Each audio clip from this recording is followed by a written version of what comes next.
మా అత్తగారి గురించా? ఆవిడ గురించి ఎంత చెప్పినా తక్కువే.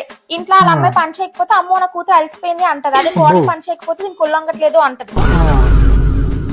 పొద్దున్న నుంచి రాత్రి వరకు డప్పు కొడతానే ఉంటది. వాళ్ళ కొడుకు కోసం అమ్మాయిలందరూ క్యూలో నిల్చున్నారంట. అదేదో నేనేదో రోడ్డు మీద చెప్పట్టుకుని అడుక్కున్నట్టు అబ్బాయిల కోసం.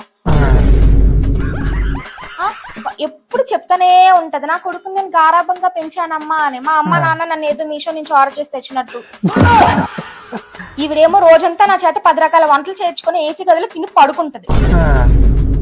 పెళ్లికి ముందేమో నా కోడలే 10,000 కట్నమేం అవసరం లేదు అన్నది. ఇప్పుడేమో మీ నాన్న ఏ కట్నం ఇచ్చాడని అడుగుతుంది రోజున. నా జీవితం నాశనం చేసింది రాక్షసి. పక్కింటి రావు గారి కోడలు లేదు. అసలు వాళ్ళ అత్తయ్య గురించి ఎవరైనా ఇన్ని చాడీలు చెప్తారా? అమ్మో లేనిపోని చాడీలు అన్నీ చెప్తుంది. మా అత్తయ్య అలా కాదు బాబోయ్, మా అత్తయ్య దేవత. ఆవిడకి ఎంత పూజించినా తక్కువే. చాలా మంచిది మా అత్తమ్మ. అత్తమ్మ మీరేంటి ఇక్కడ? ఆశీర్వదించండి. చూసారా సార్ డబుల్ యాక్షన్.